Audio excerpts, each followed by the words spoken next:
अस्सलाम वालेकुम students, I am Faiza Jamali. I hope कि आप फ़ाइन होंगे।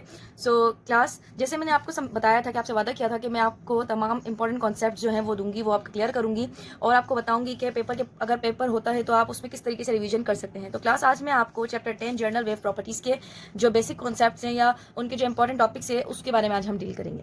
सो क्लास, सबसे पहले आ जाता है वेव। वेव क्या होता है कि वेव किसी भी एनर्जी को ट्रांसफ़र करने का एक मीडियम होता है।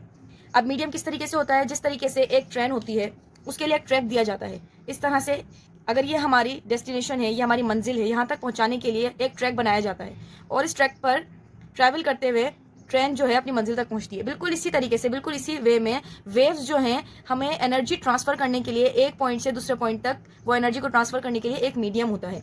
एनर्जी इस ट्रैक पे जैसे ट्रेन इस ट्रैक से चलती हुई अपनी मंजिल तक पहुंचती है, एनर्जी भी इसी ट्रैक पर यानी कि इसी वेव के ऊपर ट्रैवल करती हुई अपनी जो है जो उसका पॉइंट होता है उस पॉइंट तक पहुंचता है। जिस तरह से ये ट्रैक सिर्फ ट्रेन को पहुंचाता है, खुद नहीं ट्रांसफ़र होता है। ऐसा नहीं होता कि ट्रैक जो है वो ट्रेन के साथ चलकर उस पॉइंट तक पहुंच जाए, ऐसा नहीं होता। ट्रैक अपनी जगह पर रहता है, जस्ट वो ट्रेन को मूव कराता है। बिल्कुल इस तरीके से वेव के अंदर वेव एक मीडियम है जो कि किसी भी एनर्जी को एक पॉइंट से दूसरे पॉइंट पर ट्रेवल कराता है विदाउट ट्रांसफर ऑफ मैटर या मीडियम। यानी कि ये जो खुद मैटर है उस मैटर का जो है ट्रांसफर नहीं होगा, जस्ट वो जो वेव है या वो जो एनर्जी है वो वेव की फॉर्म में ट्रांसफर होकर अपनी पॉइंट तक पहुंचेगी। तो सिंपली हमने इसको कहा है कि wave is a medium through which energy is transfer from one place to another without transfer of medium या मैटर। यानी कि जिस मैटर से वो ट्रैवल कर रही है, जिस मीडियम से वो ट्रैवल कर रही है, वो मीडियम उस पॉइंट तक नहीं पहुंचेगा, वो जस्ट उस एनर्जी को ट्रैवल कराकर उस पॉइंट तक पहुंचाएगा जहां पर हम उसको पहुंचाना चाहते हैं। क्लियर है क्लास? नेक्स्ट है हमारे पास टाइप्स ऑफ वेव्स। यानी कि अब मैंने आपसे कहा कि एक मीडियम है, वो मीडियम एनर्जी को ट्रांसफर करता है एक प्लेस से दूसरे प्लेस की तरफ। तो हमारे पास वेव की भी दो टाइप्स हैं, एक है ट्रांसवर्स वेव और एक है लॉन्गिट्यूडनल वेव। ये जस्ट डिपेंड करता है वेव के जो हमारे पास उसकी प्रेजेंटेशन होती है, रिप्रेजेंटेशन होती है, उसके हवाले से ये डिफ्रेंशिएट करता है इन दोनों चीज़ों को। जो हमारे पास ट्रांसफर वेव होती है वो कुछ इस तरह से होती है। ये ट्रांसफर वेव्स होती हैं वो परपेंडिकुलर टू द वेव, यानी कि उसकी जो वेव्स होंगी वो मीडियम के परपेंडिकुलर होगी। अगर यहाँ से कोई मीडियम जो वेव्स है वो ट्रांसफर वेव जो है वो प्रोपेगेट कर यानी कि फैला रहा है या भेज रहा है, तो ये जो वेव होगी इसके बिल्कुल परपेंडिकुलरली ट्रैवल करेंगी। जबकि जो लॉन्गिट्यूडनल वेव होती है वो पैरेलल होती है। अब पैरेलल किस तरह से होती है? कुछ इस तरह से ये पैरेलल होती है एक दूसरे से। ये जो वेव्स होंगी ये पैरेलल होंगी, जबकि ये वाली वेव्स एक दूसरे के परपेंडिकुलर होती हैं। एक एग्जांपल मैं आपको दिखा देती हूँ लॉन्गिट्यूडनल वेव की। देखिए, ये इस तरह का जो स्प्रिंग होता है, आई होप कि आपको नजर आ रहा होगा, इस तरह का जो स्प्रिंग होता है ये लॉन्गिट्यूडनल वेव्स का होता है।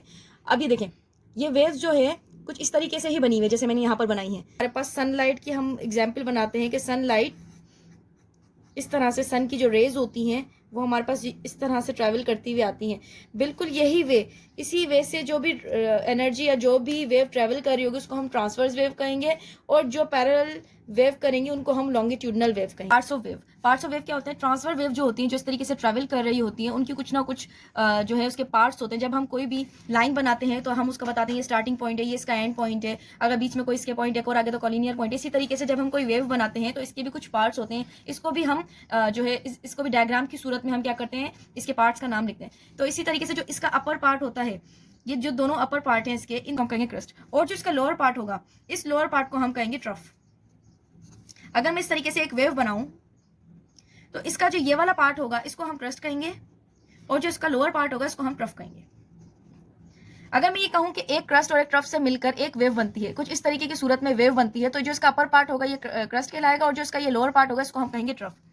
इसी तरीके से वो डिस्टेंस जो इसकी सरफेस से लेकर इसके सेंटर पार्ट तक होता है, जितनी ऊंचाई तक ये वेव जाती है, अगर ये कोई वेव इस तरह से ट्रैवल कर रही है तो यानी कि ये इसकी लेंथ, इसके क्रस्ट की पूरी लेंथ या इसकी ट्रफ की पूरी लेंथ। लेकिन क्रस्ट के पॉइंट यानी कि सरफेस के पॉइंट से लेकर मिडिल पॉइंट तक या फिर ट्रफ के एंडिंग पॉइंट से लेकर इसके मिडिल पॉइंट तक जो भी डिस्टेंस होता है इसको हम कहते हैं एम्पलीट्यूड।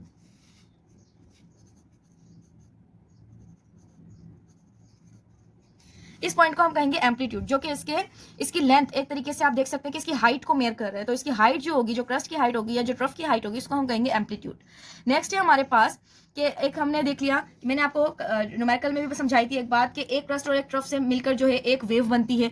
अगर मैं इस वेव को सीधा कर दूं तो ये एक स्ट्रेट लाइन की तरह बन सकती है, बिल्कुल बन सकती है। जैसे मैंने इस स्प्रिंग को स्ट्रेट करने की कोशिश की थी तो ये भी एक लाइन की फॉर्म में आ रही है। देखें, लाइन की फॉर्म में ये बन रहा है। तो ये जो स्प्रिंग है इसको अगर मैंने खींचा, यानी कि इस वेव को हमने खींचा, तो ये बिल्कुल स्ट्रेट लाइन में बन रहा है। तो इस स्ट्रेट लाइन को हम कहते हैं वेवलेंथ। यानी कि क्रस्ट और ट्रफ दोनों डिस्टेंस को मिलाकर हम कहते हैं वेवलेंथ।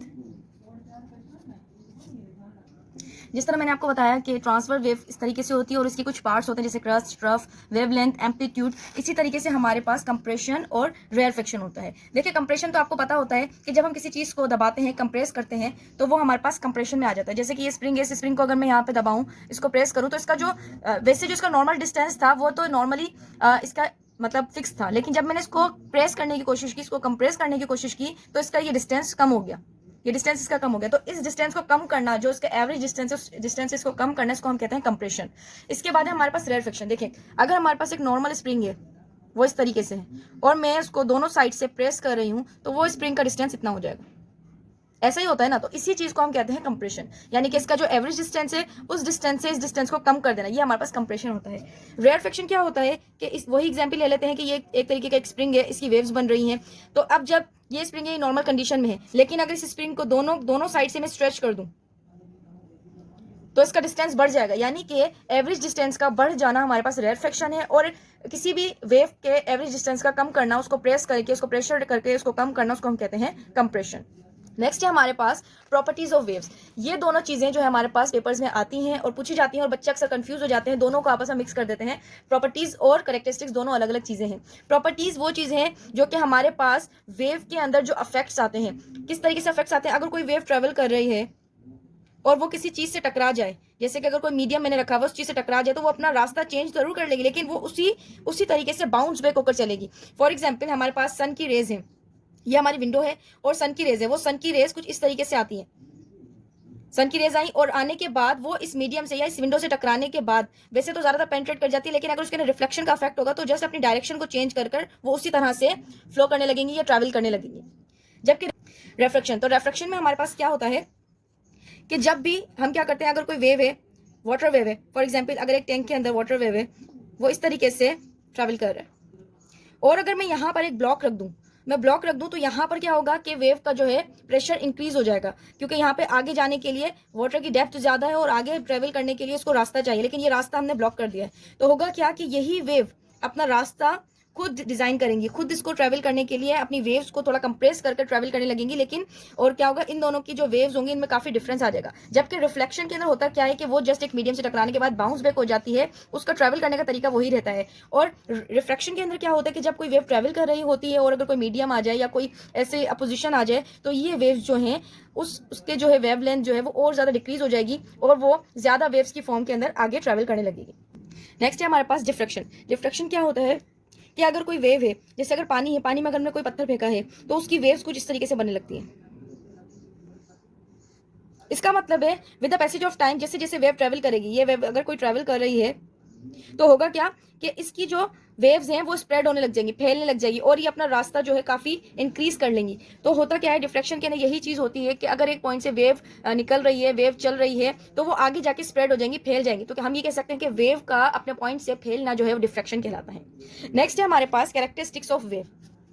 कैरेक्टरिस्टिक्स क्या आ जाती हैं जब भी कोई वेव ट्रैवल कर रही है। फॉर एग्जाम्पल ये वेव ट्रैवल कर रही है तो इसको ट्रैवल करने के लिए कुछ टाइम लगेगा, ये वेव किसी स्पीड से ट्रैवल करेगी, तो ये इन सब चीज़ों को हम इसकी कैरेक्टरिस्टिक्स कहते हैं। ठीक है, अब टाइम पीरियड क्या होता है, वो टाइम पीरियड जिसमें कुछ वेव्स ट्रैवल कर जाएं। फॉर एग्जांपल ये एक वेव है, अब ये ट्रैवल कर रही है तो इसके लिए कुछ ना कुछ टाइम तो लगा ही होगा ना। तो वो टाइम जिसके अंदर कोई वेव या waves, number of waves travel करें, उसको हम टाइम पीरियड कहते हैं और इसको टी से डिनोट करते हैं।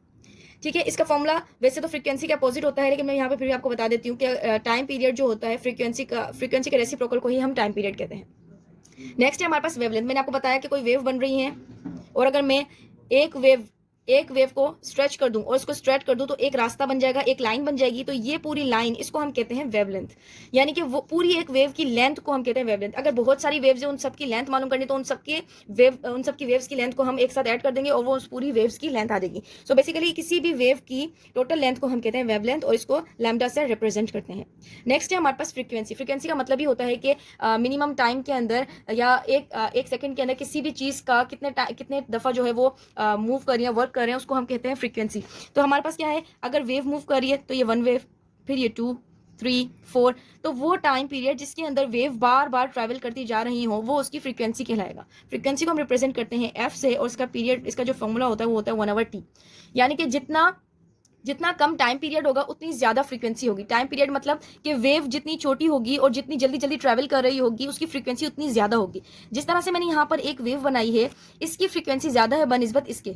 ये देखें, ये वाली जो वेव है इसकी वेवलेंथ जो है वो ज़्यादा है और इसकी फ्रीक्वेंसी कम है। इसकी जो वेवलेंथ ज़्यादा है क्योंकि देखें यहाँ पर सिर्फ और सिर्फ 2 वेव्स बन रही है, एक ये और एक ये। लेकिन यहाँ पे कितनी वेव्स बन रही है? 1 2 3 4, यहाँ 4 वेव्स बन रही है। तो इसकी फ्रीक्वेंसी क्या होगी? ज़्यादा होगी। यानी कि एक टाइम के अंदर इसकी जितनी भी वेव्स बनती जा रही है वो उसकी फ्रीक्वेंसी कहलाती है। वेव स्पीड, वो स्पीड जिसके अंदर कोई वेव ट्रैवल कर रही है उसको हम वेव स्पीड कहते हैं या वेलोसिटी ऑफ वेव कहते हैं। तो ये v is equal to f lambda के बराबर होता है। मैंने आपको पहले ही बताया था कि वेवलेंथ को फ्रीक्वेंसी से मल्टीप्लाई कर देते हैं तो इसकी स्पीड हमें मालूम पड़ जाती है। नेक्स्ट है हमारे पास वेव फ्रंट। ये भी एक कैरेक्टरिस्टिक्स है वेव की। होता क्या है कि वेव फ्रंट का मतलब होता है कि अगर हमने एक पॉइंट से वेव जाने लगी है, फॉर एग्जाम्पल हमने दोबारा से किसी भी पानी के अंदर कोई पत्थर फेंका तो कुछ इस तरह से वेव्स बनती हैं उसके सर्कुलर पाथ में। अगर हम देखें तो वेव्स कुछ इस तरह से होंगी, इस तरह से जो वेव्स होंगी। अगर मैं इसके लिए एक इमेजिनरी लाइन बनाऊं, इस क्रस्ट को इस दूसरे क्रस्ट से मिला दूं और एक इमेजिनरी लाइन क्रिएट करूं तो इस लाइन को हम कहेंगे वेव फ्रंट। वैसे मैंने आपको बताया कि वेव इस तरह से ट्रैवल करती हैं। अगर इसकी क्रस्ट को दूसरे की क्रस्ट से मिलाती जाऊं और इसके ट्रफ को दूसरे के ट्रफ से मिलाती जाऊं तो हमारे पास एक इमेजिनरी लाइंस बन जाएंगी। इन इमेजिनरी लाइंस को हम कहते हैं वेव फ्रंट। नेक्स्ट है हमारे पास मैकेनिकल वेव्स और इलेक्ट्रोमैग्नेटिक वेव्स। अच्छा, हमारे पास जो है मैंने आपको बताया कि लॉन्गिट्यूडनल वेव्स होती हैं और ट्रांसवर्स वेव होती है, यानी कि वो उसकी वेव के ऊपर डिपेंड कर रही होती है। अगर हमारे पास कोई वेव इस तरह से है तो वो हमारे पास ट्रांसवर्स वेव होगी, और अगर कोई हमारे पास इस तरीके से वेव यानी कि पैरेलल है तो वो हमारे पास लॉन्गिट्यूडनल वेव होती है। अब हमारे पास नेचर के ऊपर डिपेंड करता है कि किस नेचर की वेव्स हमारे पास बन रही हैं। अगर कोई वेव जो है वो मीडियम के थ्रू ट्रांसफर हो रही है, यानी कि उसको किसी मीडियम की जरूरत है। मीडियम क्या होगा? ऑब्वियसली या तो कोई लिक्विड होगा या एयर होगा, सॉलिड लिक्विड गैस, इनमें से कोई ना कोई मीडियम बनाया जाएगा। तो अगर किसी मीडियम के थ्रू कोई वेव जो है वो ट्रैवल कर रही है तो हम उसको मैकेनिकल वेव्स कहते हैं। इसके लिए मीडियम लाजमी होता है। और जो इलेक्ट्रोमैग्नेटिक वेव्स होती है उसके लिए हमें किसी मीडियम की जरूरत नहीं होती। ठीक है, नेक्स्ट। अच्छा, ये डिफरेंशिएट आप लाजमी याद कीजिएगा, ये इंपॉर्टेंट है।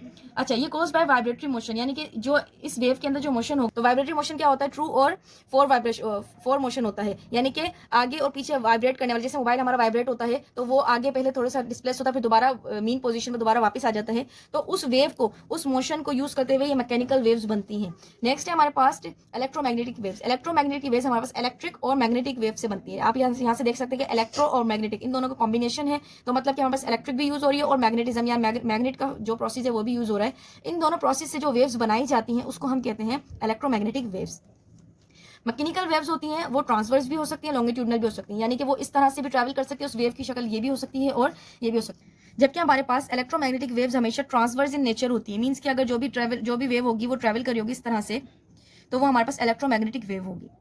इसके बाद हमारे पास के मैकेनिकल वेव है, ये वैक्यूम के अंदर जो है वो ट्रैवल नहीं कर सकती, यानी विदाउट एयर ये जो है हमारे पास ट्रैवल नहीं कर सकती। जबकि हमारे पास इलेक्ट्रोमैग्नेटिक वेव्स है, ये वैक्यूम के अंदर भी ट्रैवल कर सकती है with the speed of light, यानी कि 3 × 10⁸ मीटर पर सेकंड की स्पीड से ये ट्रैवल करती है। साउंड वेव्स जो है वो एयर के जरिए से ट्रैवल करती है। अगर एयर मौजूद ना हो तो साउंड वेव्स जो है ट्रैवल नहीं कर सकती। इसी तरीके से वाटर वेव्स लिक्विड के जरिए से ट्रैवल करती हैं। अगर पानी ही ना हो तो क्या वाटर की वेव्स बनेंगी? बिल्कुल नहीं बनेंगी। तो ये जो वेव्स होती हैं हमारे पास, ये हमारे पास मैकेनिकल वेव्स के अंदर आती है। जबकि इलेक्ट्रोमैग्नेटिक वेव्स होती हैं वो रेडियो वेव्स होती हैं। माइक्रोवन के अंदर जो वेव्स यूज हो रही थी वो माइक्रो वेव्स, उस तरीके से यूवी वेव्स यानी कि सनलाइट की जो वेव्स होती हैं वो वाली वेव्स हमारे पास इलेक्ट्रोमैग्नेटिक होती है नेचर के अंदर। होता क्या है कि हमारे पास डिपेंड करता है जस्ट मीडियम के ऊपर। मुझे उम्मीद है कि आपको समझ में आया होगा। जरूर इंशाल्लाह नेक्स्ट वीडियो में मिलेंगे, और अपना ख्याल रखिएगा। तब तक के लिए please like, comment and subscribe. कोई भी सवाल हो या कोई भी क्यूरी हो तो आप मुझसे पूछ सकते हैं। अल्लाह हाफिज़।